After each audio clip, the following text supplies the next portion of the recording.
Sebuah kisah mahakarya terbaik dari Esa Mintarja yang sangat populer di masanya, berlatar belakang kerajaan Singasari. Dengan bangga kami persembahkan kepada sahabat Permata TV tercinta semuanya dengan judul Kisah Pelangi di Langit Singasari.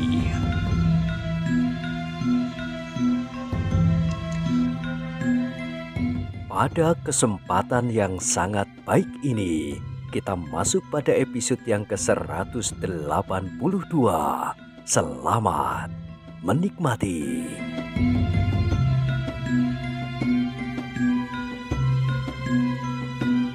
Pada episode sebelumnya telah diceritakan, ternyata Ken Arok menepati janjinya itu.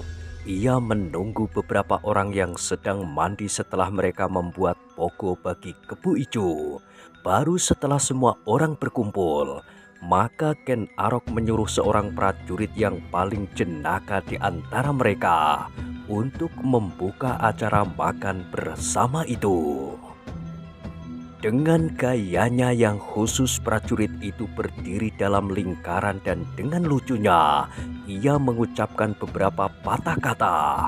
Setiap kali terdengar kawan-kawannya tertawa meledak, orang-orang Panawijen pun tertawa pula terkekeh-kekeh, sehingga ada di antara mereka yang terpaksa memegangi perut mereka yang belum terisi. Ken Arok berdiri saja sambil tersenyum-senyum. Namun tiba-tiba wajahnya berkerut ketika tiba-tiba saja Kebu Ijo telah berdiri di sampingnya. "Aku menunggumu di sendang buatan itu," desisnya. Ken Arok menarik nafas dalam-dalam. Jawabnya, "Baik, aku akan menyelesaikan acara ini dan aku akan segera pergi ke sendang itu." "Kau menunggu marahku lilih?" Dada Ken Arok berdesir, tetapi ia tidak ingin mengganggu kegembiraan orang-orangnya bersama orang-orang Panawijen. Jawabnya perlahan-lahan, "Tidak, justru aku menunggu kau menjadi semakin marah. Aku ingin kita berkelahi dengan sungguh-sungguh." "Setan alas!" Kebu Ijo berdesis. "Jangan keras-keras," potong Ken Arok. Ia masih tetap menyadari keadaan sepenuhnya. "Jangan merusak suasana. Persetan dengan acara gila-gilaan ini," jawab Kebu Ijo. "Atau kita manfaatkan pertemuan ini sama sekali."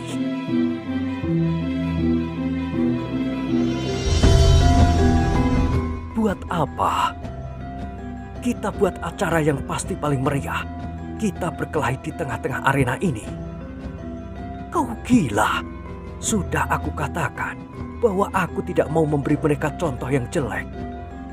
Kalau begitu, cepat pergi ke sendang itu. Aku akan menyelesaikan acara ini. Sebaiknya kau ikut pula bergembira bersama para prajurit dan orang-orang Panawijen itu." Aku bukan termasuk orang yang dapat digembirakan oleh sebungkus nasi kebuli." "Oh, kau salah. Yang membuat mereka bergembira bukan sebungkus nasi kebuli, tetapi mereka merasakan kemesraan hubungan antara mereka. Itulah yang menggembirakan." "Omong kosong. Kegembiraan yang demikian hanyalah untuk prajurit-prajurit rendahan dan orang-orang patisan seperti orang-orang Panawijen. Cepat, selesaikan acaramu yang gila ini. Aku hampir tidak sabar. Aku akan pergi dahulu. Kalau lewat tengah malam kau tidak datang, aku anggap kau kalah dalam pertaruhan ini dan kekuasaan di sini berada di tanganku. Akulah yang berhak mengatur semuanya. Aku ingin menghilangkan setiap kebiasaan yang jelek di sini. Cengeng, bermanja-manja dan malas. Sama sekali bukan sikap dan sifat seorang prajurit tumapel yang perkasa." Ken Arok tidak segera menyahut. Ia menganggap bahwa lebih baik ia berdiam diri supaya Kebu Ijo tidak berteriak-teriak. Apabila anak itu kehilangan pengendalian diri, maka ia pasti akan berteriak-teriak dan berbuat di luar sadarnya. Dengan demikian, maka akan dapat timbul hal-hal yang tidak dikehendakinya. Tetapi Kebo Ijo itu mendesaknya. "Bagaimana?" Ken Arok mengangguk. "Iya, aku sanggupi," jawabnya.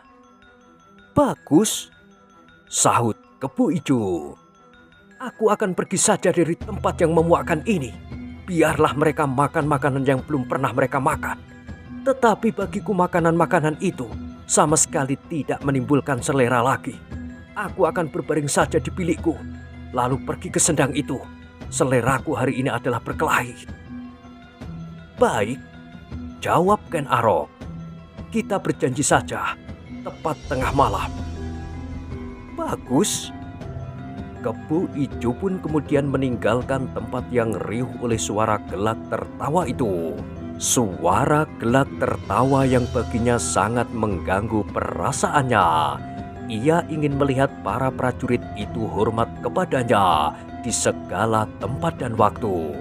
Dalam pertemuan yang demikian, maka ia harus mendapat tempat yang terhormat dan khusus. Tidak berada bersama-sama dalam lingkungan para prajurit dan orang-orang Panawijen seperti Ken Arok dan Ki Buyut Panawijen. Betapa bodohnya mereka itu. Mereka merendahkan dirinya. Gumamnya di sepanjang langkahnya menuju ke biliknya. Wajahnya menjadi sedemikian gelap, seolah-olah tengah malam datangnya terlampau lama. Ken Arok dapat mengerti juga pendirian Kebo Ijo, tetapi ia berpendirian lain. Kewibawaan tidak perlu dibangunkan dengan membuat garis pemisah antara pemimpin dan yang dipimpin.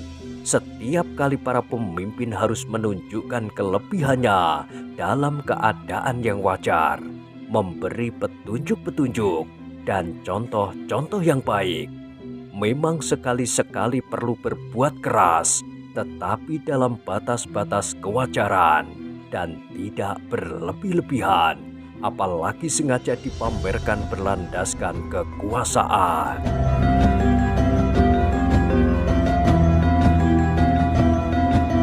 Sementara itu kegembiraan orang-orang Panawijen dan para prajurit Tumapel berjalan dengan riuhnya. Setiap kali terdengar suara tertawa, meskipun mereka telah mendapatkan makan masing-masing, tetapi suara kelakar mereka masih saja terdengar.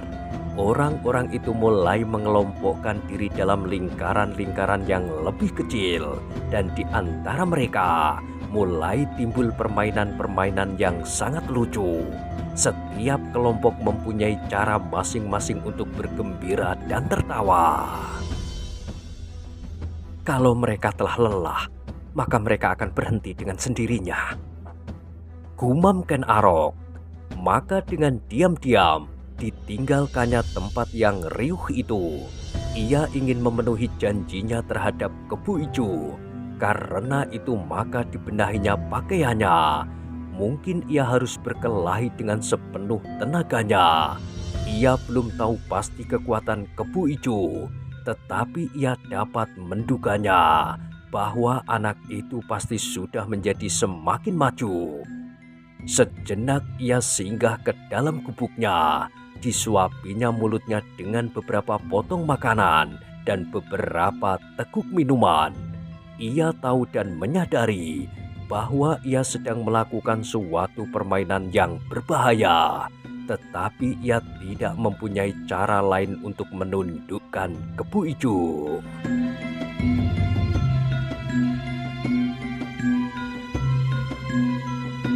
Tetapi kalau aku tidak dapat memenangkan perkelahian ini, maka semua jabatanku pasti akan lenyap bersama kekalahanku. Apabila aku mendengarnya, mungkin aku akan ditarik kembali ke Tumapel untuk menerima kemarahannya.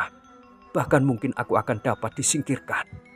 Aku pasti tidak akan senang mendengar hal ini terjadi. Ken Arok mengerutkan keningnya, kemudian desahnya. Itu akan lebih baik daripada Kebo Ijo selalu mengganggu semua rencana dan yang aku lakukan. Kalau ia menang, biarlah ia mengambil alih pimpinan dengan akibat yang paling pahit yang dapat terjadi atasku. Tetapi kalau aku berhasil, aku tidak akan diganggunya lagi. Sejenak kemudian Ken Arok itu berdiri. Sekilas dipandanginya pedangnya yang tersangkut di dinding, tetapi kemudian ia menggeleng. Tidak perlu. Senjata akan sangat berbahaya bagi orang-orang yang kadang-kadang dapat lupa diri. Kebu Ijo adalah seorang yang mudah kehilangan pengendalian diri. Dan aku agaknya bukan seorang yang terlalu kuat bertahan dalam kesadaran yang penuh. Biarlah aku tidak usah membawa senjata apapun. Sejenak kemudian Ken Arok itu pun melangkah keluar. Ketika ia menengadahkan wajahnya, dilihatnya bintang-bintang sudah jauh berkisar. Tetapi lamat-lamat ia masih mendengar gelak tertawa di pinggir perkemahan. Dan ia masih melihat cahaya api obor yang seolah-olah memancar ke langit. Perlahan-lahan ia berjalan meninggalkan perkemahannya. Langkahnya berdesir di antara gubuk-gubuk yang sepi. Tetapi Ken Arok sengaja tidak melalui gubuk Kebu Ijo. Ia ingin berjalan sendiri. Biarlah Kebu Ijo itu mendahuluinya atau menyusulnya kemudian.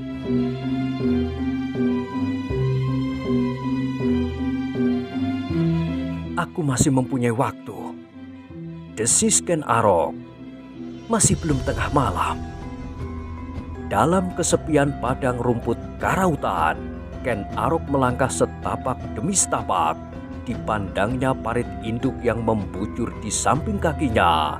Parit itu sudah cukup dalam dan lebar. Apabila air sudah naik dari bendungan, maka parit induk itu sudah cukup dapat menampung airnya dan mengalirkannya sampai ke sendang buatan. Di sepanjang susukan itu beberapa kali Ken Arok harus meloncati parit-parit yang bercabang-cabang, seperti akar pepohonan yang menghujam langsung ke dalam bumi. Demikianlah parit-parit itu menjalar ke seluruh bagian padang karautan yang akan dijadikan tanah persawahan. Alangkah jauh perbedaan perasaan yang dialaminya. Dahulu ia juga selalu berkeliaran di padang ini, tetapi kini terasa bahwa kehadirannya di padang karautan itu bermanfaat.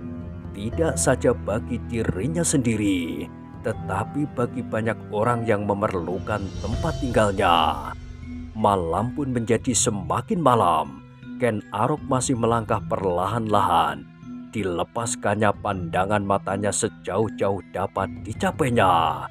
Dipandanginya bintang-bintang di langit dan mega yang keputih-putihan, memulas wajah yang kehitam-hitaman yang terbentang dari ujung bumi ke ujung yang lain.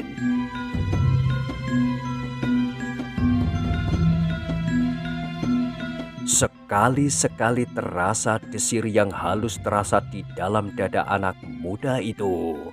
Anak muda yang tidak pernah menikmati masa-masa mudanya dengan wajar. Namun justru karena itulah, maka ia menjadi cukup dewasa menghadapi berbagai masalah. Ia tampak jauh lebih matang daripada anak-anak muda sebayanya. Dan kini ia akan berhadapan dengan anak muda yang masih kekanak-kanakan, Kebu Ijo. Kemampuan anak itu terlampau tinggi dibandingkan dengan sifat kekanak-kanakannya. Katanya di dalam hati, apabila tidak ada keseimbangan, maka hal itu akan berbahaya baginya sendiri dan bagi lingkungannya. Ken Arok menarik nafas dalam-dalam, bahkan kemudian ia berdesis. Kini akulah yang pertama-tama akan mempertaruhkan diri. Kalau aku kalah, maka akulah korban di antaranya, dan korban-korban semacam itu akan terus-menerus berjatuhan. Ken Arok menengadahkan wajahnya ketika terasa angin kencang mengusap tubuhnya. Dingin malam mulai merayapi kulitnya yang berwarna merah tembaga karena terik matahari yang setiap hari menyengatnya. Langkahnya terhenti ketika ia mulai menginjakkan kakinya di atas tanah yang mulai dipagarinya. Bagian dari taman yang sedang dibuatnya. Di tengah-tengah taman itulah ia membuat sebuah sendang. Ternyata justru Kebo Ijolah yang belum sampai di tempat itu. Karena itu maka ia masih harus menunggu.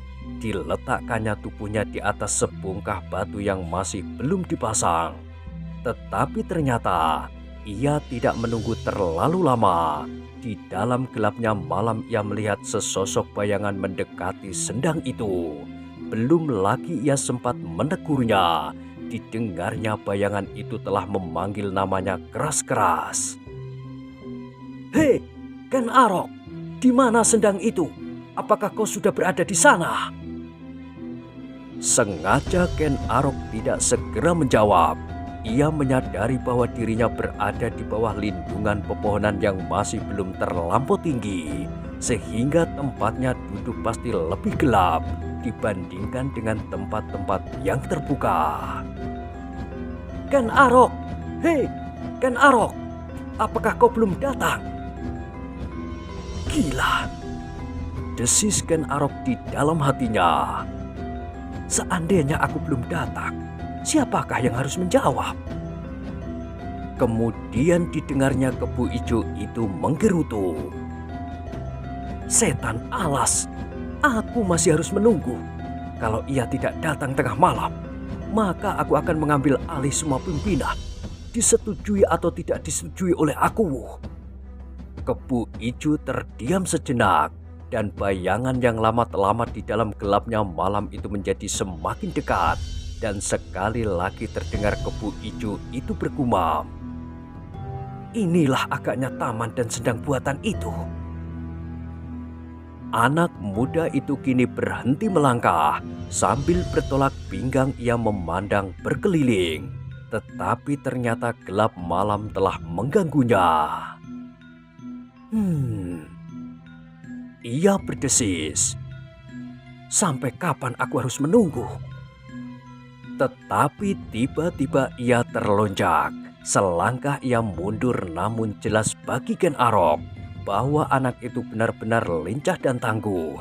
Begitu ia tegak berdiri, maka ia pun telah siap untuk melawan setiap serangan yang datang. "Siapa kau, hei?" Kebo Ijo berteriak. "Ayo, mendekatlah, kita berhadapan secara jantan." Ternyata Kebo Ijo telah dikejutkan oleh desir kaki Ken Arok yang sedang berdiri. Ia sengaja memperdengarkan geraknya supaya Kebo Ijo mengetahui bahwa seseorang telah menunggunya. Karena itu maka sambil tertawa pendek Ken Arok berkata, "Jangan terkejut adik Kebo Ijo, aku sudah lama menunggumu." "Demi tetean," Kebo Ijo mengumpat. "Kenapa kau diam saja ketika aku memanggil namamu? Ken Arok, apakah kau ingin menyerang aku dengan diam-diam, hei?" "Tidak, Kebo Ijo," jawab Ken Arok. "Aku mencoba mendengar pendapatmu tentang taman ini. Tetapi kau tidak mengucapkan pendapat itu. Bahkan kau selalu menggerutu dan mengumpat-umpat saja." "Jelek," desis Kebo Ijo. "Taman ini jelek sekali. Aku Tunggul Ametung pasti tidak akan puas melihatnya." Ken Arok melangkah maju. Sekali lagi ia tertawa pendek sambil berkata, "Mudah-mudahan aku tidak sependapat dengan kau. Aku mengharap bahwa taman ini akan menggembirakan hatinya dan hati permaisurinya." "Mungkin kau dapat menggembirakan hati permaisurinya. Permaisuri yang meskipun cantiknya melampaui bintang pagi, tetapi ia berasal dari Panawijen. Tamanmu ini pasti akan lebih baik dari taman di Padepokan Gadis itu. Tetapi berbeda dengan aku Tumapel. Aku itu sejak kecilnya hidup di dalam lingkungan yang baik. Itulah sebabnya maka aku pasti mampu menilai tamanmu itu." "Aku tidak berkeberatan," sahut Ken Arok. "Seandainya aku tidak puas dengan taman itu, maka itu akan menjadi pelajaran bagiku bahwa aku masih belum mampu memenuhi tugasku. Dan kau akan mendapat hukuman darinya. Kau akan dipecat dari jabatanmu. Biarlah. Mungkin kau akan dihukum gantung. Biarlah, kalau memang seharusnya demikian. Gila, kau mudah berputus asa. Geram Kebo Ijo. Ayo, sekarang kita selesaikan persoalan kita. Apakah kau tetap pada pendirianmu? Atau barangkali kau sudah mengubah keputusanmu untuk mengurungkan niatmu, berkelahi dan tidak lagi berkeras kepala tentang sikap dan pendirianmu yang salah itu?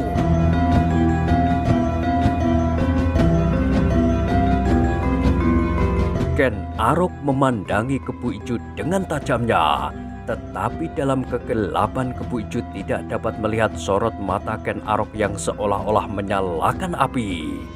Tetapi yang didengar oleh Kebo Ijo, Ken Arok itu menarik nafas dalam-dalam.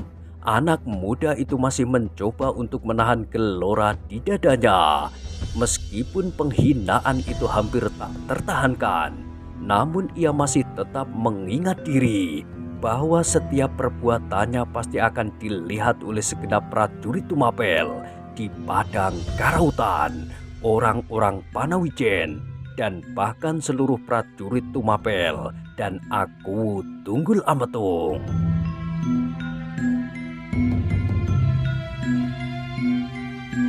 Kebo Ijo yang merasa kata-katanya tidak terjawab, dan bahkan Ken Arok masih diam saja mematung, mengulanginya.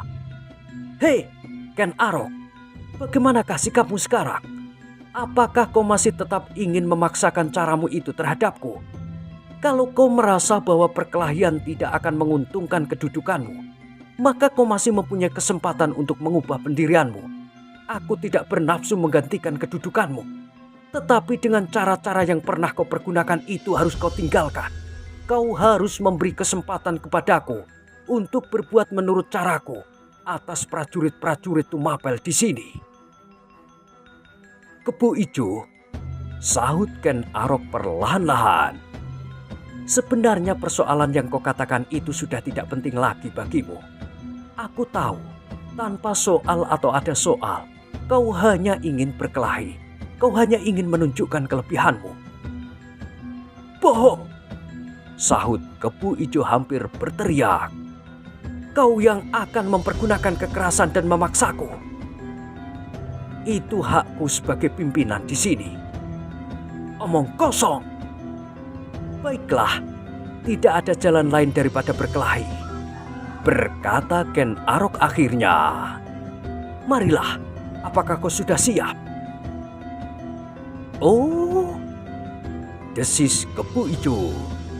Jadi kau tidak dapat menilai sikapku.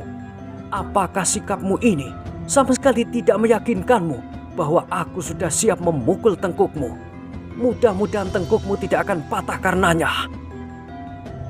Terdengar Ken Arok menggeram. Kebo Ijo itu ternyata terlampau sombong melampaui dugaannya.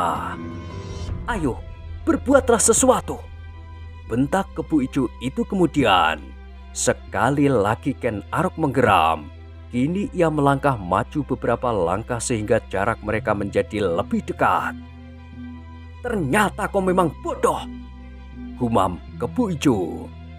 Kalau kau mulai benar-benar dengan perkelahian ini karena kesombonganmu, maka kau akan menyesal, sebab kau akan kehilangan semuanya. Ken Arok tidak menjawab, tetapi ia pun kemudian bersiap menghadapi setiap kemungkinan. Ayo, mulailah, teriak Kebo Ijo.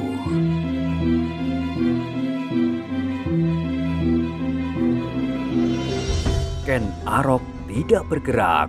Ia berdiri saja di tempatnya. Kaki-kakinya yang kuat merenggang, seolah-olah terhunjam ke dalam tanah. Hei, apakah kau gila? Kebo Ijo semakin berteriak. Ayo, mulailah. Aku ingin melihat apa yang dapat kau lakukan. Ken Arok masih tetap berdiam diri. Namun kediamannya itu ternyata telah membuat Kebo Ijo gelisah, sehingga sekali lagi ia berteriak-teriak. "Hei, Ken Arok, ayo mulailah. Apakah kau takut? Kalau kau memang tidak berani berbuat sesuatu, katakanlah, aku akan memaafkan kau." Tetapi Ken Arok masih tetap tidak berkata sepatah kata pun. Dengan demikian maka kegelisahan Kebo Ijo itu pun memuncak.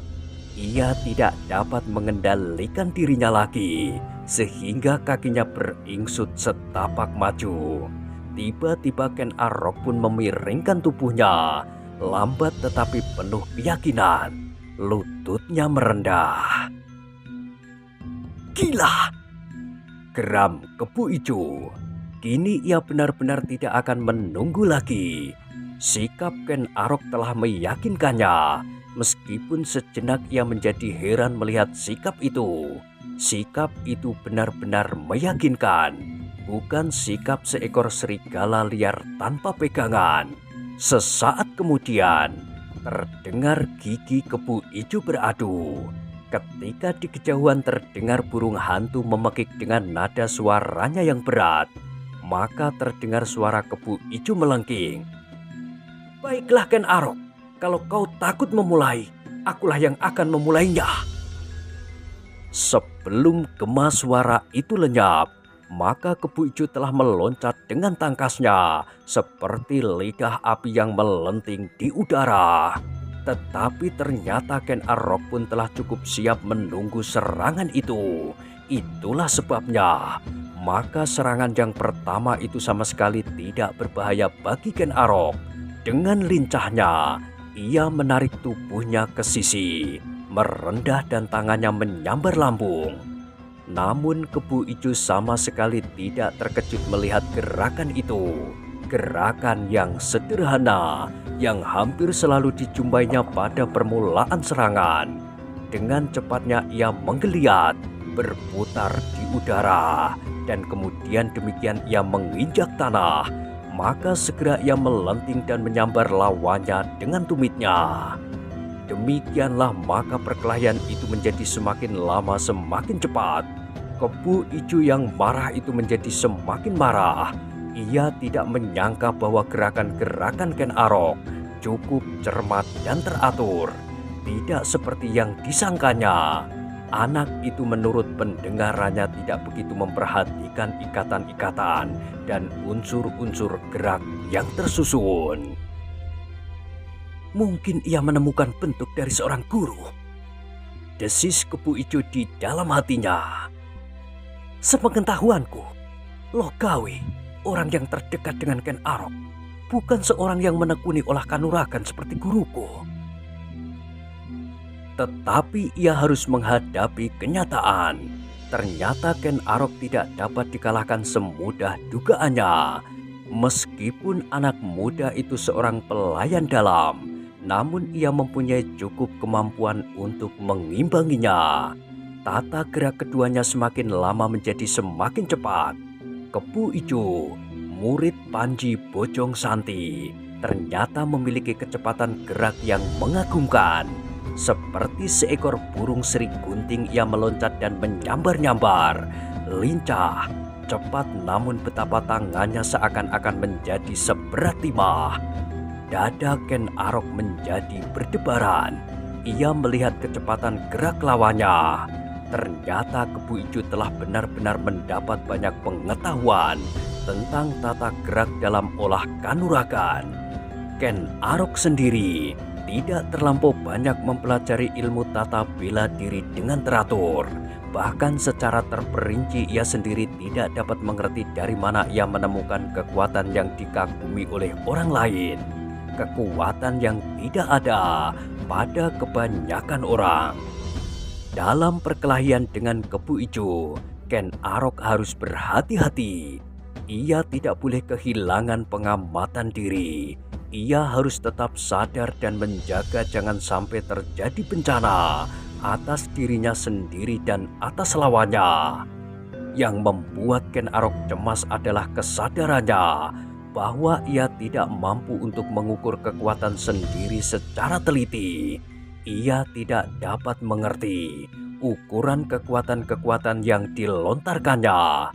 Dengan demikian setiap kali ia harus menjajaki sampai di mana daya tahan lawannya. Namun kadang-kadang dirinya sendirilah yang mengalami guncangan-guncangan.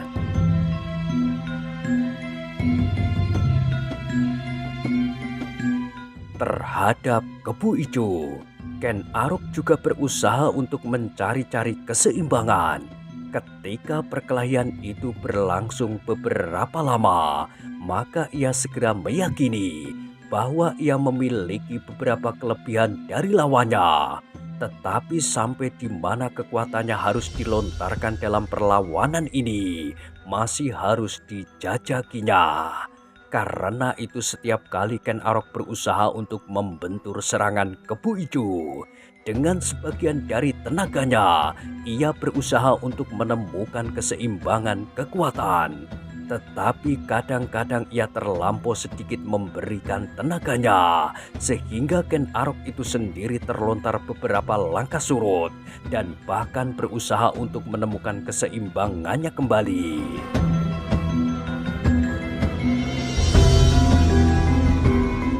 Dalam keadaan yang demikian, Kebu Ijo merasa bahwa lawannya tidak kuasa mengimbangi kekuatannya. Anak muda itu sama sekali tidak berusaha mengekang diri. Setiap kali ia melepaskan seluruh kekuatannya, apalagi apabila ia merasakan perlawanan lawannya terlampau menjengkelkannya. Semakin lama Kebu Ijo menjadi semakin berdebar hati. Ia merasa bahwa lawannya tidak cukup kuat untuk melawan tenaganya. Ia merasa bahwa ia masih mempunyai beberapa kelebihan yang lain selain kekuatan tenaga. Ia mampu bergerak terlampau cepat dan memiliki unsur-unsur gerak yang dapat membingungkan lawannya. Dengan demikian, maka Kebu Ijo menjadi semakin bernafsu untuk segera menjatuhkan lawannya. Geraknya menjadi semakin cepat dan tangkas. Tangannya yang sepasang itu bergerak-gerak dengan cepat dan membingungkan, seolah-olah menjadi berpasang-pasang tangan yang mematuk dari segenap arah. Setiap kali terasa desir angin menyambar-nyambar tubuh lawannya yang beberapa kali terpaksa meloncat surut membuat jarak daripadanya.